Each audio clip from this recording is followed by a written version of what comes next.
Today we are going to present you a skit from the story The Kingdom of Fools, which is a Kannada folktale from A.K. Ramanujan's Folktales from India. Now let's move on to the characters. The characters played by DUTTA are the dancer and the king. ADITYA plays the disciple, the jeweler and the thief's brother. DHANANJAY CS plays the bricklayer, the minister and the guard. Dhruva KRISHNA plays the thief and the guru. And ANSHIKA BHARGAVA plays the merchant.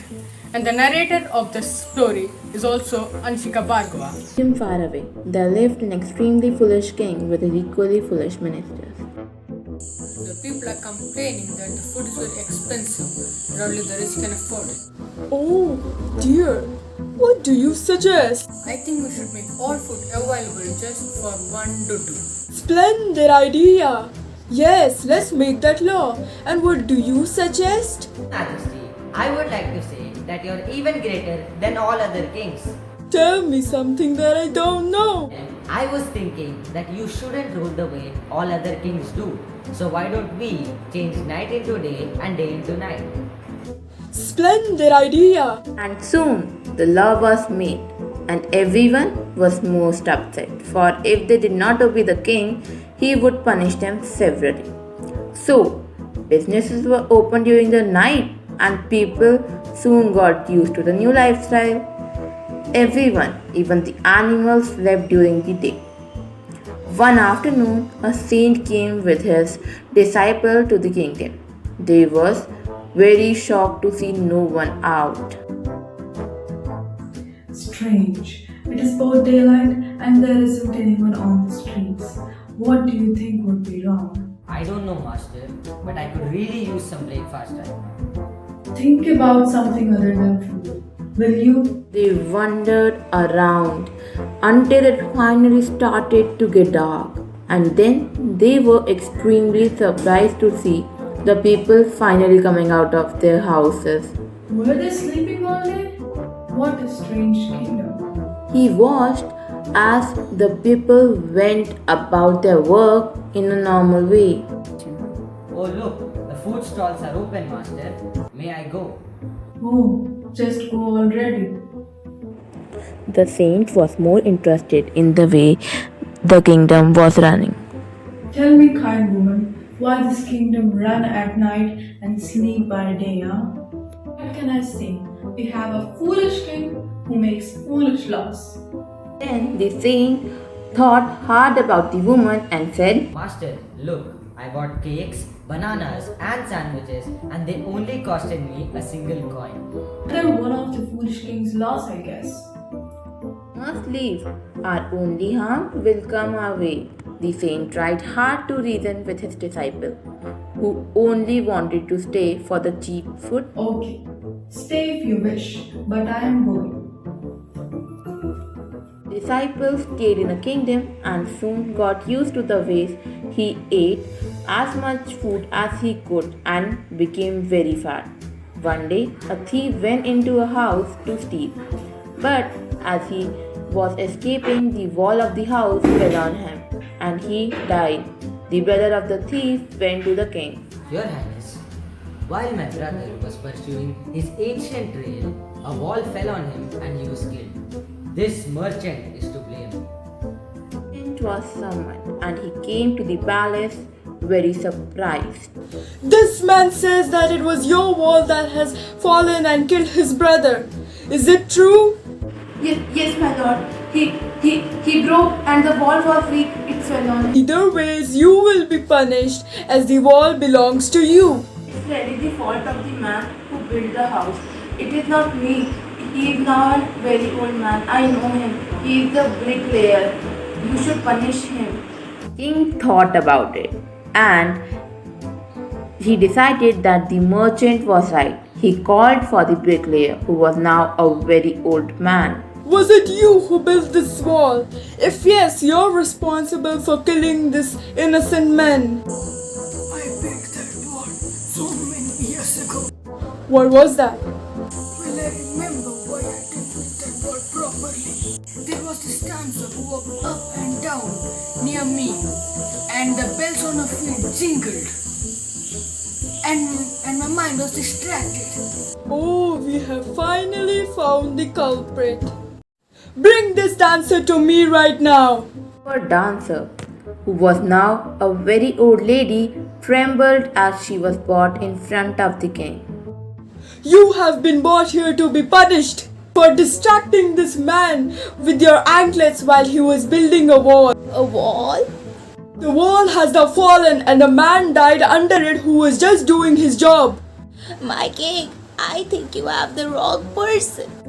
I was only visiting that path because the goldsmith that I kept my jewelry with kept giving me excuses. Phew, this case is just getting more and more complicated. Fetch me this goldsmith here and now. The goldsmith was brought before the king and was shocked when he accused of injuring a man. Well, don't you think it's wrong what you have done? You will be hanged on a stake. Seize him, my lord. My lord, it is true that I made this dancer come to my door many times.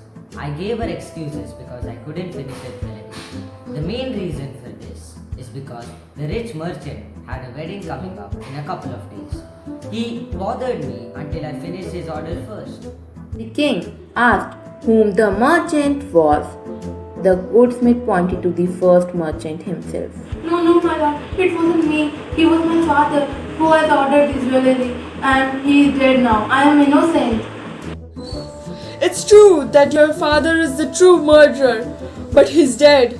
So somebody has to be punished in his place. You have inherited everything from that criminal father of yours, his riches as well as his sins. I knew it at once when I first set my eyes on you, that you were the root of this horrible crime. You must die. And he ordered a new stake to be made ready for the execution. As the servant sharpened the stake and got it ready for the final impaling of the criminal, it occurred to the minister that the rich merchant was somehow too thin to be properly executed on the stake. He appealed to the king's common sense. The king too was worried about it. Servants were immediately sent all over the town looking for a man who could fit the stake, and the rice fell on the disciple who had fattened himself for months on bananas, rice, wheat, and ghee. Your Majesty, I did not do anything. I am innocent. I am a sannyasi. That may be true, but it's a royal decree that we should find a man fat enough to fit the stake. While he was waiting for the death, he prayed to his guru in his heart, asking him to hear his cry wherever he was. The guru saw everything in a vision. He had magic. He could see past, he could see future. Thus he could see present and past.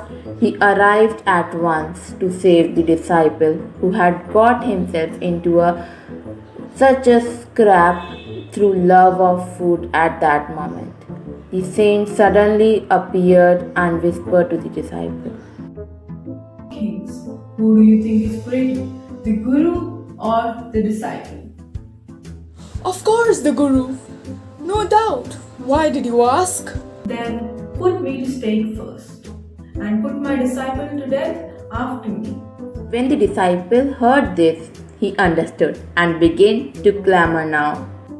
Please, I beg you, put me to death first. I was your first choice.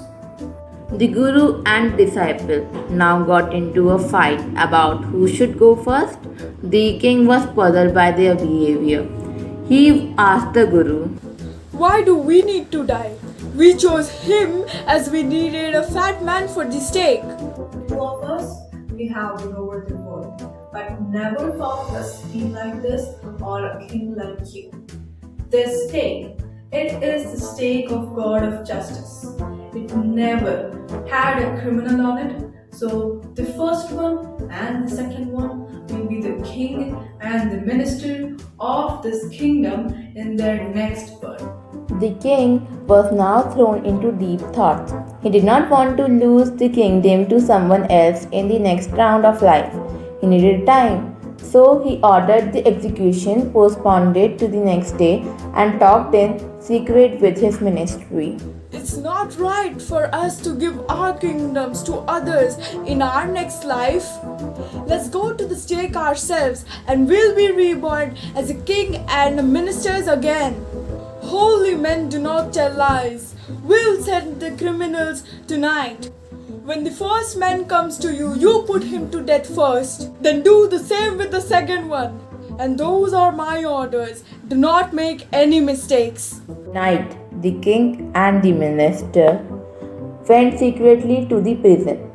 Then they released the guru and the disciple and distinguished themselves as the two, and as arranged beforehand with royal servants, were taken to the stake and promptly executed. The people of the kingdom begged the guru and disciple to be their king and their minister. It did not take many arguments to pursue the disciple, but it took longer to pursue the guru. They finally agreed to rule the kingdom of the foolish king and the silly minister on the condition that they could change all the old laws. From then on, night would again be night and day would again be day. You could get nothing for a tutu. It became like any other place.